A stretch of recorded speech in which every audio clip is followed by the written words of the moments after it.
All right, let's do a very quick recap. So we've been speaking about some of the underlying patterns in the Torah, and last week we introduced this schema of the 10 spheros, which are the different emanations, the ways in which there are different building blocks of reality. And if we can understand how these interact with ourselves and with the world, then we can have a better handle on how the universe works.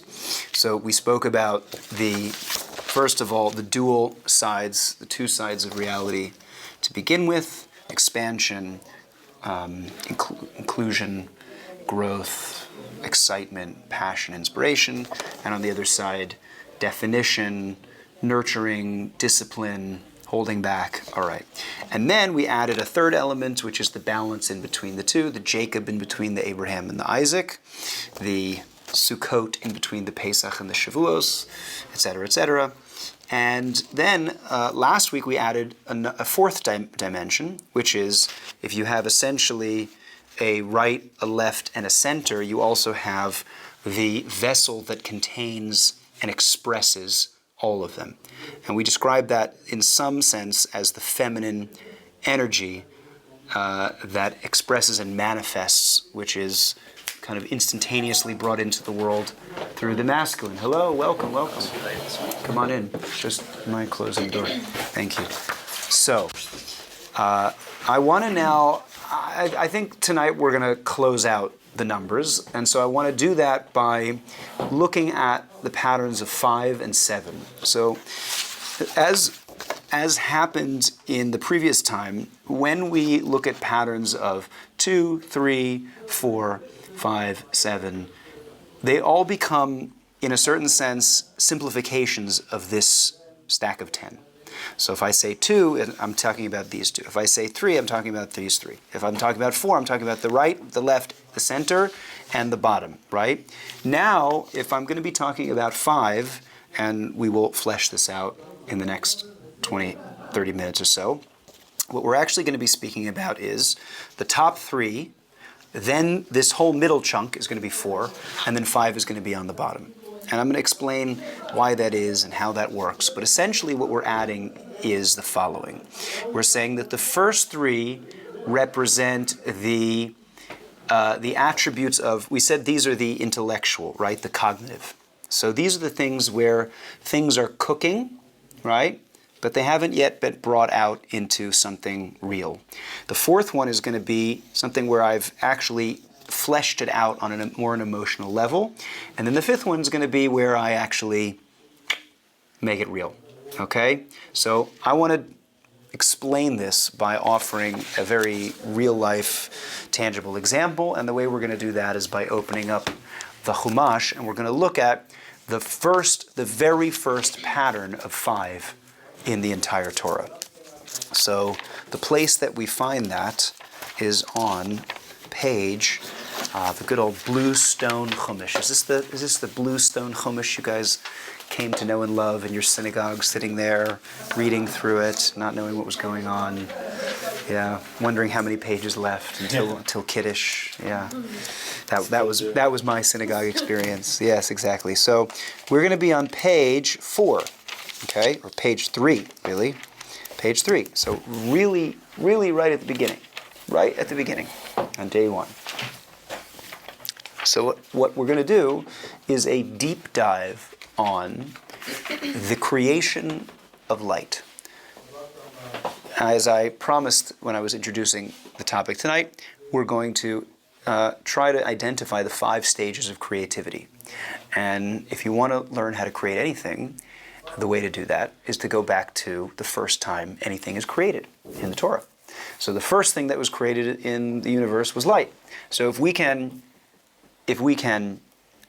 track the process of the creation of light, how light was brought into being, that should stand as the blueprint for all creation in any area, in any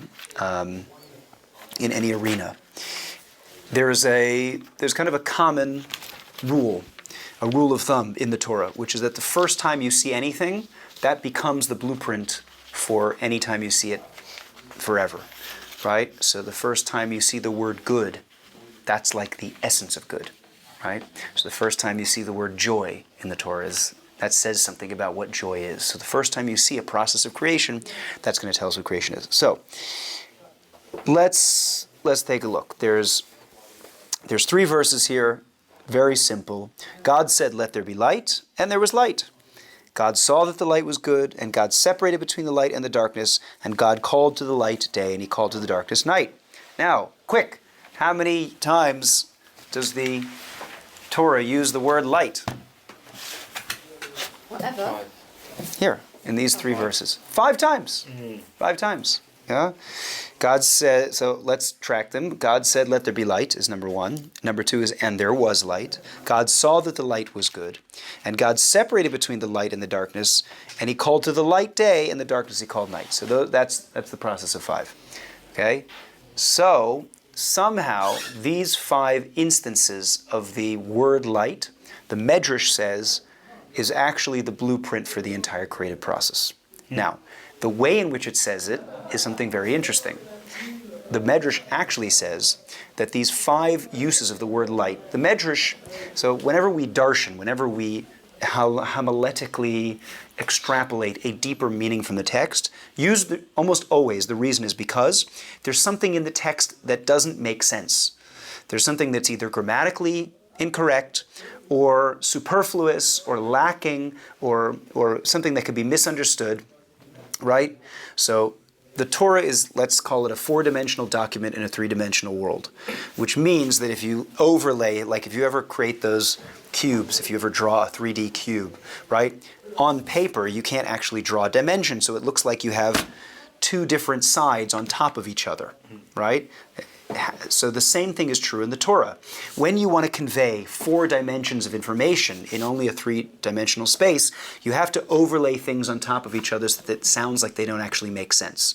But what you do is you double-click on that and you pop it out into 4 dimensions, and that's how the Torah is able to pack in more information than it normally could. So the Medrash says there's an unusual grammatical error that's happening in these 3 sentences. What would that be?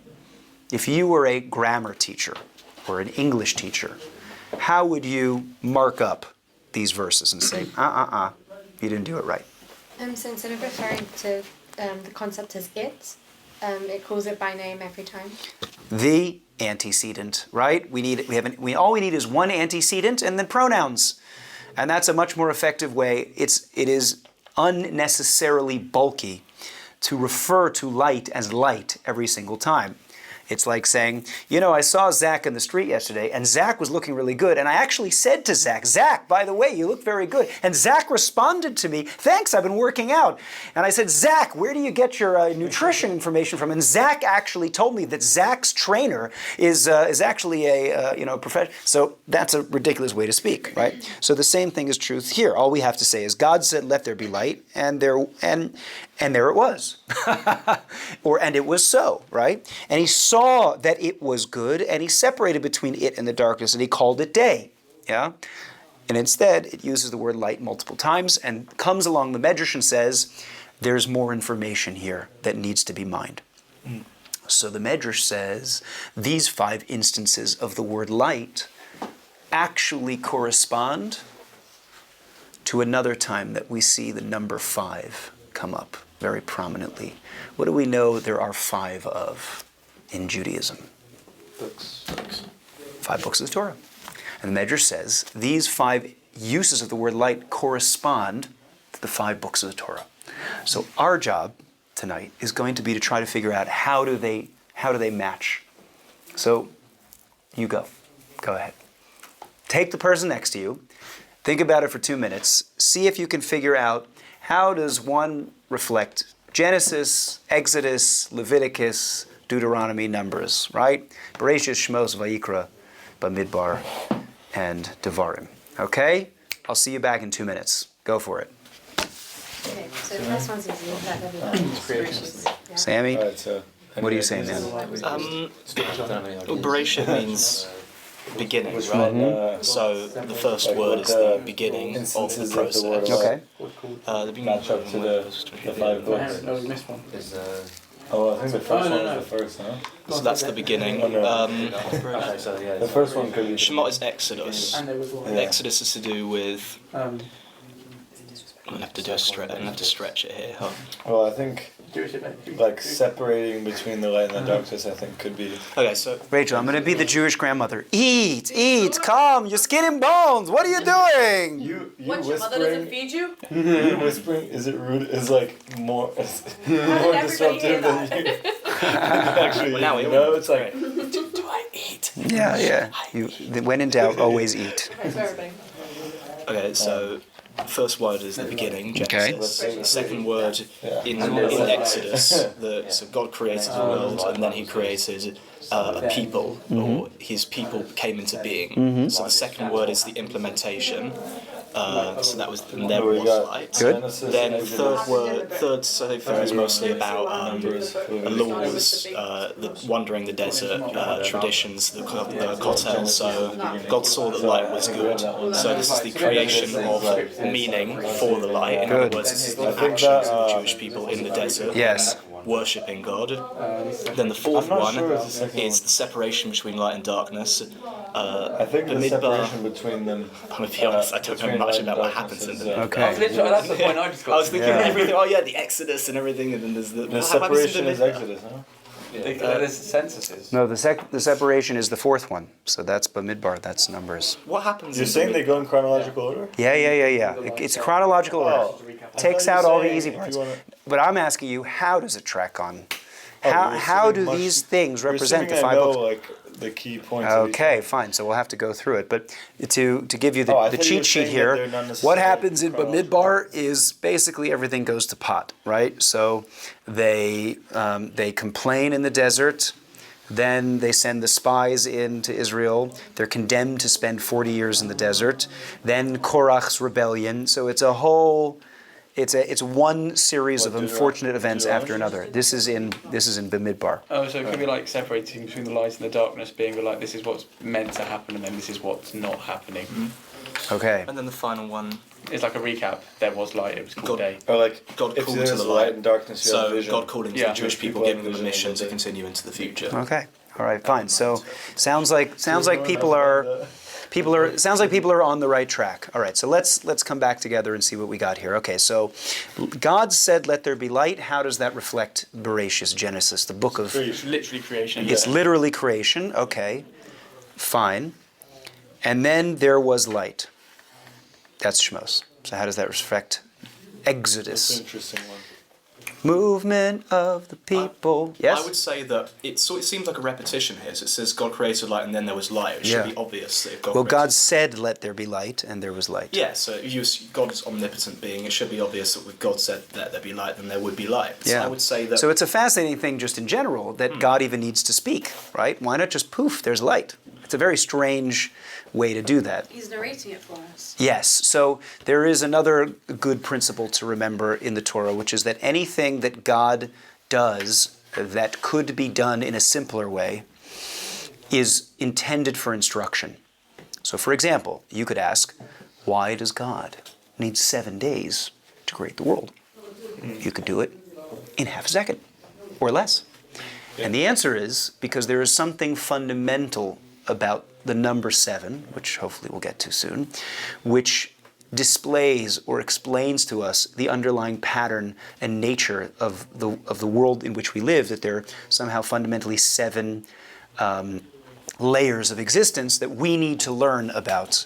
And that's why God split it up into 7. So the same thing would be true with this, yeah. You know how you have this sort of additional commentary that we were just saying it seems redundant to a certain extent because why does he need to say he's creating light if he could just go create the light? Right. I don't know why, but it comes into mind. You know when you have like an audio-based aid for a blind person watching a film? Mm-hmm. Anyone who can see would watch the film and think, God, this is annoying, hearing the overview of he walks into the room, he sits down. Yes. But if you are lacking something that helps you see what it truly is, you need that extra voice. So you can say very good, yeah. similar way humans might need the sort of like a narrating voice. Very good. In order to properly understand what's happening. Awesome. Excellent. What brings me to my mind is that sometimes when you listen to a genius, they are very how do I put this nicely? They're not so great at explaining to you how they arrived at their conclusion. So they came into their head like ABC was a Z, right? And they're like, well, obviously that's the answer. Somebody who had to, oh yeah, you have difficulty explaining your incredible genius. So usually the best teachers are not the geniuses because they're the ones who they themselves had to actually struggle through every single separate step in order to get to the end, and therefore they're very good at explaining the steps to you. Like they backtrack or something. That's right. So when I was, I had spent almost 2 years in yeshiva, and I told my rabbi, I was in a yeshiva of guys who didn't grow up religious, and most of them were going to go back to their intended careers, right? So my close friends from yeshiva, one of them's a judge, one of them's a psychiatrist, one of them runs a therapy center, one of them is an actuary, right? So they have these all nice, good jobs. And for me, I didn't have an intended career because I was going to be a Buddhist monk had I not gone to yeshiva. So I said to my rabbi, I said, think I want to be a rabbi. And he said, okay, look, there's 2 people who I recommend who continue in their path of study after these 2 years. One type of person is somebody who is so phenomenally clever that even though he started later in life than most religious people, he would be able to catch up enough that he could successfully master all of Talmud and Halacha, and that he could be somebody who really gains a lot of respect in the religious world. He said, that's not you.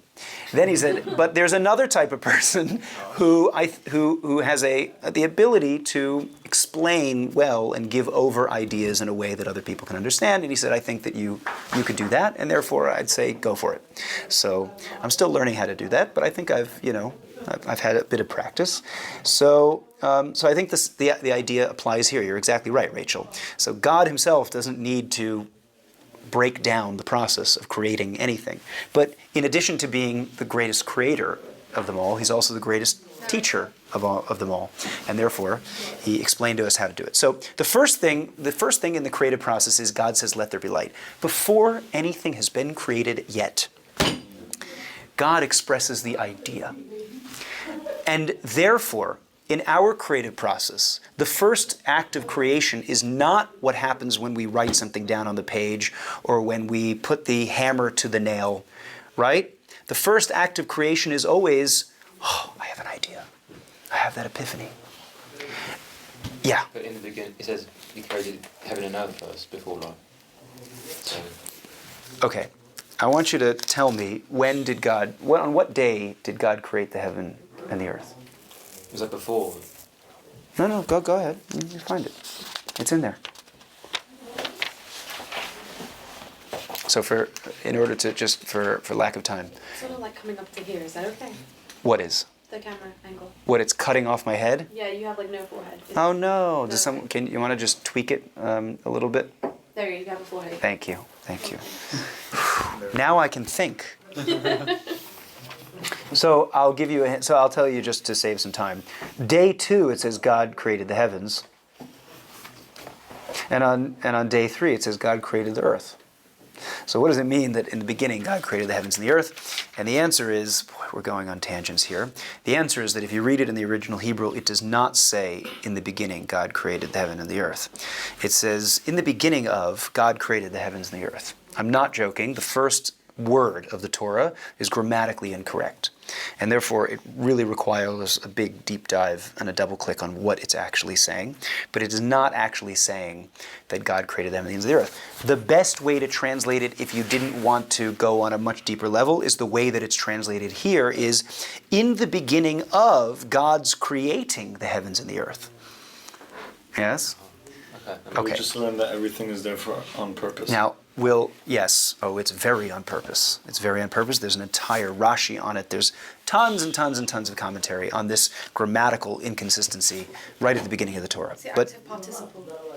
it's right. That's right. It should be followed by a noun, right? And instead it's followed by a verb. I did not know the grammatical term, right? An active participle. I believe if I can check my notes. Okay, great. This morning. Okay, cool. Wow, what are the odds? All right. So the first act of creation is creation in thought. I have an idea. I want to express the idea. Now, right? God doesn't have to say he thinks, he just speaks, because speaking and thinking are basically the same for him. It means the expression of what's internal. In fact, speech itself is simply, for us, an expression of what we're thinking. It is the midpoint between thought and action, which is why speech originates in the neck, which is the bridge between your body, which acts, and your mind, which thinks. So there you go. So the first stage of any creation is in thought. Why is Genesis a reflection of that stage of creation? What happens in Genesis? Yeah. I think it's about God's will. So God had a will to create a perfectly good earth. Yeah. And then there was sin, which Yep. corrupted that, the original pure will, which transformed it into what it was. Okay, good. So I want to zoom out because you're right. But in the context of the 5 books of Moses, we have to first ask ourselves a preliminary question, which is, what is being created in the 5 books of Moses? If we're talking about a creative process, and we're saying this creative process maps onto the 5 books of Moses, what creative process is taking place in the 5 books of Moses? The creation of the Jewish people. Yes, the creation of the Jewish people. That's what's actually being created throughout these 5 books. So if I were to ask you, which stage of the creation of the Jewish people is taking place in Genesis? The conception of the Jewish people. So what would that look like? I guess the world that Jews live in. The world. space. There's the physical space, but I'm talking about the entire book of Genesis, the whole I have a way book. that connects the first and the second light. So I think when it says there was light, like when we were going out of Egypt, we became the Jewish people. Beautiful. Okay. There great. was light. There Good. was the Jewish people. So So what Yeah. the let there be light was, we were like half baked. that's right. In Genesis, we're kind of like 100%. ethno-state, but not nation. We were whatever. 70 people going down Yeah, to Egypt, exactly. right? We were a sliver, a DNA of what was to come. Yes?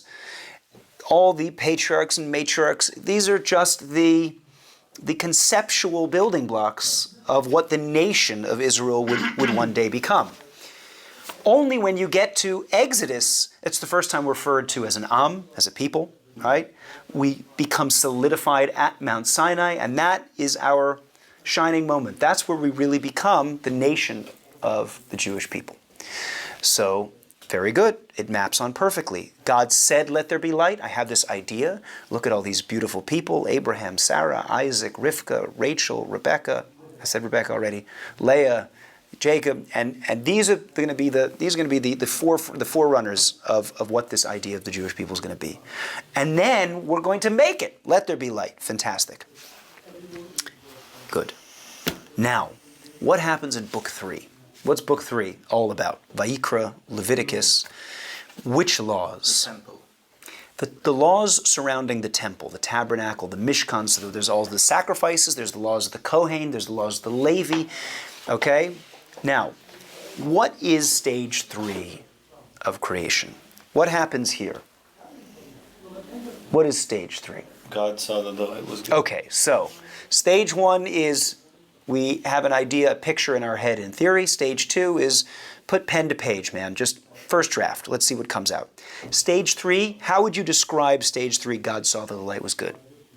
Redrafting, maybe? Like just picking out what does work, what doesn't work, and then basing off what's good, taking that further. I think Giving them before we value. redraft, Giving them value. Yeah. giving them value, And then evaluate, right? I think you guys value, right? Yeah. We're evaluating the first draft. How did we do?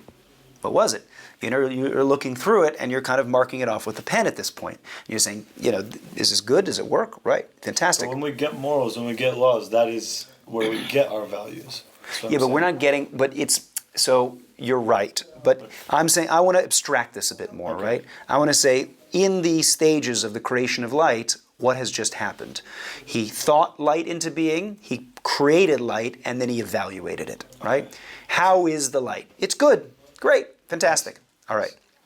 So stage 3 in the creation of the Jewish people is going to be, all right, I want to see you, we're still not fully fleshed out as a nation, but I'm going to see how you behave as a holy people, right? We're going to see how you can interact in this very almost hermetic, right? A very, a very high, elevated way of behaving, and that's the temple practice. I want to see how you can engage as a Jewish people. Okay, so I want to see you at your highest. So that's stage 3. Fantastic. Now, stage 4 is going to be interesting on a couple of levels. So before we get too deep, what do you think? How would you describe stage 4 in the creation of light? What's actually happening? There's a distinction being made between what is light and what is dark. Yeah. So what if we were to say, all right, how would we apply that to the creative process? What are we doing now? Good and evil. What is good and evil? Yeah, okay. So how does that apply to the creative process? Refining it. Refining. We're changing it. We're modifying They're it. in contrast. We are. What went well, even better. Yes, that's right. Now, okay. So on a very, very simple level, let's go slowly. On a very simple level, I have an idea. I write down the idea. I create the idea. First draft prototype. Right. I evaluate the prototype and then I tweak it. Peer Right. review, you could say. Yeah, I got to do second, third draft, whatever it is that I need in order to refine and perfect that prototype. Okay, so that's going to be step 4. So if you want to make a mental note, what's my step 4 in my creative process is however much I need in order to get this thing to the finish line. Now there's a problem in this text when it comes to light. Because if you'll notice, stage 3, God evaluates. And he says, how did it do? How did we do? Good. It was good. Now when God says good, that's really good, right? We don't have words for awesome and extraordinary, right? Tov is, for coming from God, like that's phenomenal. Tov is like perfect, yeah? Pretty good. Yeah, exactly. Which begs the question, Yeah. why do you need to change it if it's good? Why fix anything at all? Like, leave it as it is. So why would we even need a stage 4 if the light is good? Why do you need to separate just good, just keep it? Is this an Augustine moment? Enlighten us. If there is only good in the world, then how can we appreciate it without the absence of good? Yeah. Or evil, if you'd like to call it that. So in creating a space which isn't good, you make it possible to appreciate that which there is. Okay, so you are technically right, but I want to be really, really loyal to the text. Okay? What did God do? Did he create darkness? I would say that if you look at the text, it says that there was a darkness on the water. Doesn't, as far as I can see, it doesn't actually say explicitly that was what he created first. It just said there was a Yeah, darkness on okay. The the water. natural state was darkness. The natural Yeah. state was darkness. Sure. To your point, the natural state So- was chaos. Yes. What's the Hebrew word? Tohu vavohu. Tohu. Yes. Yeah. And then it said he created light, Yes. which then sort of interacted with the darkness that was there. Yes. And you had Right. to separate between them. So I think Yes. if you Right. abstract that to the will, it would be you have an idea, you implement it into something real, Yeah. and then when it actually is implemented, you notice how it interacts with the real world, and you need to refine it because of that. Good. Okay. Fantastic. So that's a good way of understanding it. But now in the context of the light, we still have an issue. And this is an issue that's raised by Rashi and many, many other people, which is, what exactly did he do? What was he doing? What was this light that was unseparated from darkness? What was that thing? So Rashi says something based on a deep medrash, a deep idea, which is that when God first created light, he created a light that was so powerful it actually contained darkness in it. And that was almost too powerful of a light to even exist. Sometimes you have to simplify things in order to make them more user-friendly. God actually says there was a light here that was so powerful he had to separate out Like part raw of the light. potential. What? Raw potential. Well, I would say yes. Pure light. Yeah. So I'll Like give you. crude. Yes, I'll give you an example. There was an app that was created a number of years ago, which was an entire, like all-in-one app for party planning, invitations. People could sign up for the event. You already know where I'm going with this? No. Wait, how long ago was this? It was a number of years ago. One second. And a whole bunch, a whole suite of options, as well as once the party had happened, then you could post pictures of the event to the app, and that's how it took off. Now, they released the app, and what they found was that most people did not use about 95% of what the app offered.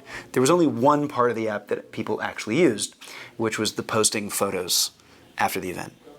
So they rejiggered the app. They took out almost all of the options, and all they left was just posting photos. Do you know what this app's called? Instagram. It's called Instagram. Really? Yes. So this is an incredible story because it shows that sometimes you can create something that's a little too good. That's so good that it's actually too hard for people to interact with or use. Oftentimes, and this happens a lot in writing, right? People write in a way that's so high.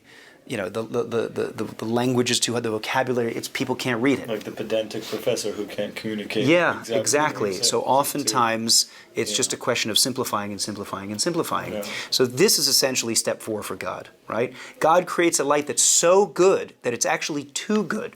So God says, okay, we gotta make this a bit more user friendly. This can't be this catch-all light that is so all-encompassing that it's light and It also darkness. makes it finite. Yes. Because it gives it like balance. That's to right. Absolutely. operate. 100%. But the question is, why did it get the counterpart of darkness after it got the laws of light? Wouldn't it be the other way around, that it had like the counterpart of darkness and then it got? So there was darkness already there. We're not creating darkness. In fact, there's even it's just separate. You want to know something really crazy? There's even a rabbinic dispute about whether darkness is itself a created thing or whether it's just the absence of something. I would say no, because it said there was the. Yes, I know, but it doesn't say he ever created it. It could just mean the absence of something. So there's discussion, because there's actually a saying that we say every morning in Shacharis, right, which is quoting a verse in the Tanakh somewhere that I can't remember yet, but it says Oseh Shalom Uvarei Choshech, right? Oseh Shalom Uvarei Choshech, who creates darkness, right? He creates darkness. So the question is, what does that mean? What is it referring to? It does create nightfall. No, I'm sorry. Choshech is darkness. Okay. Choshech is darkness. Okay. All right, so stage 4 is refining it, simplifying it, getting your final draft, making sure that it's incredibly clean, sleek, user-friendly, amazing. Okay? Why would you need to make it user-friendly and all that? Why can't you just make that already?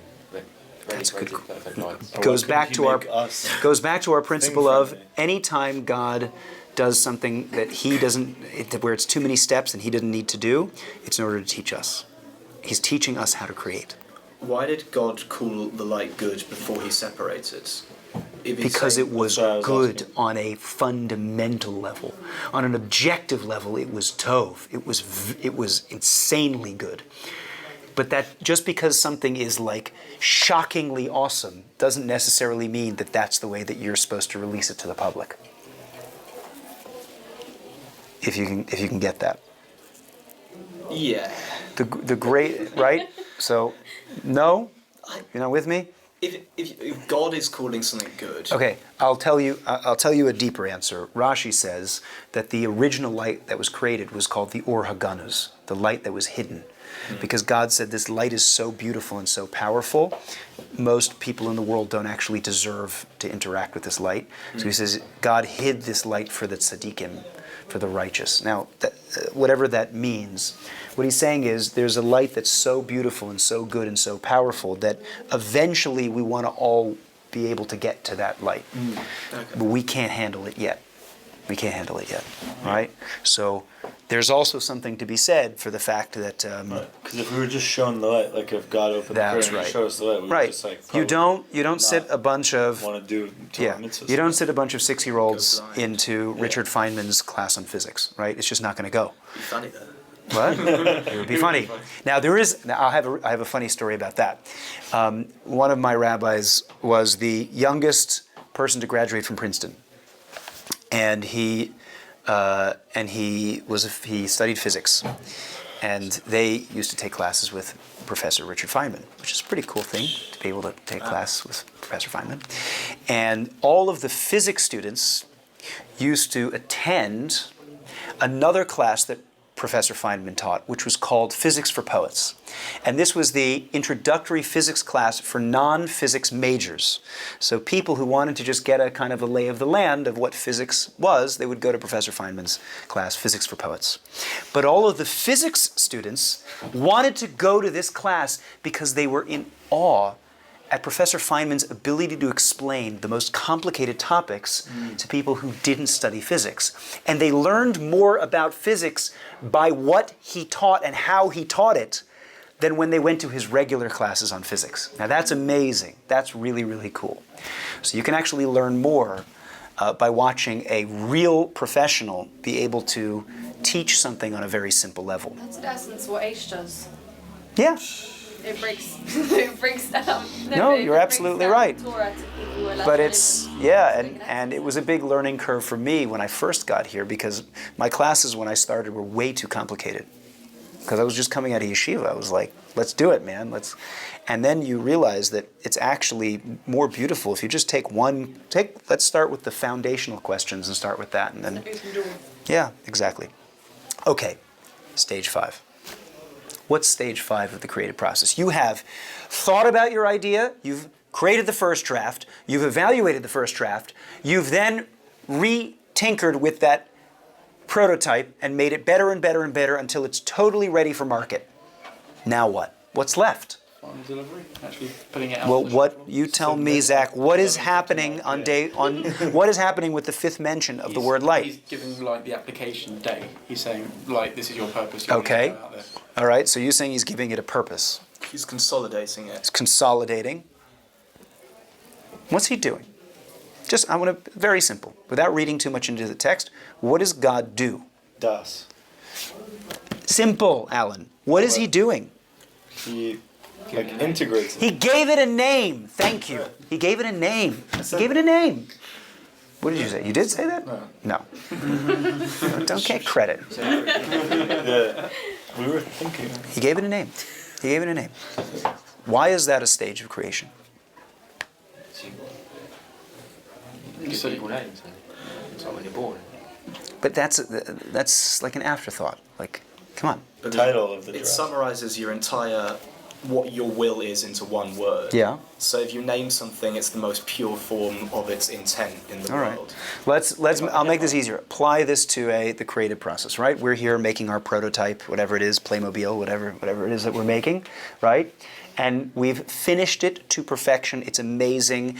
All the focus groups say that people love it and they love working with it. What's left?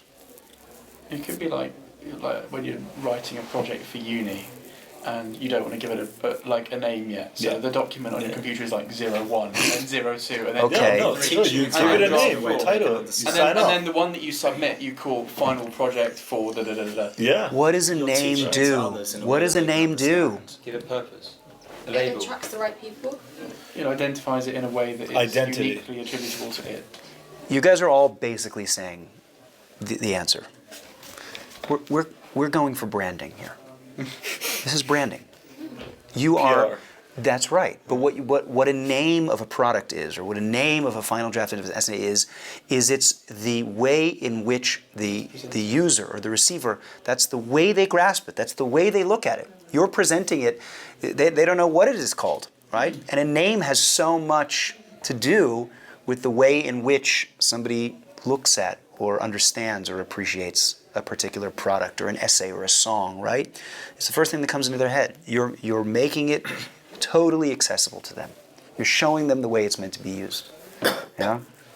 So there's an amazing story. I want to say Procter and Gamble. Procter and Gamble had an inventor working for them who was playing around with chemicals. And he came home one day from work, and his wife said, "Did you stop smoking?" And he said, "No." And she said, "Well, why don't your clothes smell like cigarettes?"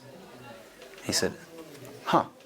He goes back to his office, and he realizes that the chemicals that he had played around with neutralizes odors. He's like, "This is it. This is a miracle chemical. It's unbelievable. Like any odor, and it's gone." So he showed this to his higher-ups. They loved it.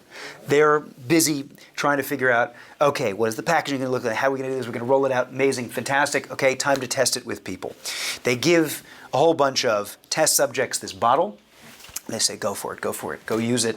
One woman who's like got a house full of cats, right? Somebody else who's, got stinky, smelly children, right? All kinds of odors. Somebody who's got mold, this, that, everything. Okay. They come back a month later. They say, oh, how is the product? They're like, what product? They're like, the one we gave you a month ago. They're like, oh, yeah, that one. I maybe used it once. It's sitting on my shelf. And they're like, what's going on? Why does nobody want to use this product? So they kind of looked at the tape, right? And they saw the way that people were interacting. And what they realized is that people actually don't really care about the smells in their house. Like, people get used to their odors. So they said, this is not helpful to people. People don't actually want to use it for this. Now, there were a few people who did use the product. And they went and they looked at the way they used the product. And what they saw was these people who were cleaning their house, and then after everything was nice and clean, they'd give a little spray, and they go, very good. And they're like, wait a minute, what was that? And they said they realized that was it. This spray, for them, was not to eliminate odors, but it was that final touching, that final touch of I'm finished, right? Now I have that fresh, clean smell. That's what they associated with. They said, that's it. They quickly changed the branding, changed the bottle. They added a little bit more scent to the bottle, and they called it Febreze. Now, Febreze is actually an odor neutralizer. That's really what it is. But what we use it for is like, now the room smells like lilac. So what they did was, it's exactly the same. No, I think people just keep it in the bathroom, right? Yeah. Now, but this was what made it so popular. This is the way that people used it. They'd sprayed it all around their bedroom. And it was done. So it was the same product. It was exactly the same thing. But they said, no, I'm going to show you how to use it, right? And that's essentially the branding. That's the name. So stage 5 of the creation of the Jewish people is Deuteronomy. There's nothing new in Deuteronomy. It's Moses' last speech before he dies, right? He says, I'm going to recap everything we've just done. But what's he really doing? He's branding the Torah. He says, this is what this is for. This is what this is for you. When you go into the land of Israel, this is how you have to relate to your Torah, to your text. This is what's going to preserve you. This is what's going to keep you going. On top. This is the cherry. This is the vision of what the Torah is. And that's giving it a name. So now you have, and that's an extremely, by the way, that's an extremely essential part of creation. It's not some, add-on. Like, people get paid big bucks in marketing and PR and branding because that's really how people come to know and recognize and interact with your product. So stage 5 is giving it a name. So we now have 5 stages of creation. Now, I don't want to go over, and I'm sure we are already over, but if we had time, what I would show you is that these 5 stages correspond to, the first thing is, in theory, it's the thing that's just expansive, and you haven't even, it's just in concept. The second thing is putting it down. That's now constriction, that's contraction. The third thing is, let me test it, right? So let me see how I can, is my first draft true to my first thought? That's essentially what the evaluation is, right? Because everyone's first epiphany of what that thing should look like is always way too perfect. So what I'm doing is I'm evaluating how close these two things are to each other. The next stage is, all right, let me put this through the gauntlet of refining and making it more real and more, and more expressed. The 5th one is actually, it's not an extra process at all. It's merely the container. It's merely the vessel. It's just the packaging. It's just the packaging, right? So that's the 5th stage. right there. So that's how it kind of tracks onto these spheros. But this is an incredibly useful and beautiful process and pattern that I use it all the time. I think about this process when I'm creating a song, when I'm creating a new program for an Aish event, like anything, all of this stuff, this is how you use this for. So that's number 5. We could go into number 7, which is basically going to be all of these except for the top 3. It's basically everything in creation. And that would get into the 7 days of the week and the 7 notes of the musical scale and the 7 colors of a rainbow and all types of 7s that are existing in the natural world. And then 10 is adding on these top 3 here. But I think we've got a good picture of how these patterns play out, both in life as well as in Torah, as well as in our own psychology. And so that's I think that's a good place to call it. So I think what we'll do next time is, if people are interested, it's a really fascinating topic, and it's something I love to explore, which is the Aleph Bet. The Aleph Bet has secrets and secrets and secrets stored within it. The shape of the letter and the sound of the letter and the grammatical usage of the letter all are telling you something about the symbolic meaning of every letter. And that's something that is just mind-expanding, mind-boggling, because when you start to realize that every word can be broken down into its component letters, that for me was one of the first instances where I had this moment where I was like, I don't know how it's possible for human beings to be able to create a system like that. So, okay, so I'm excited to share that with you next week.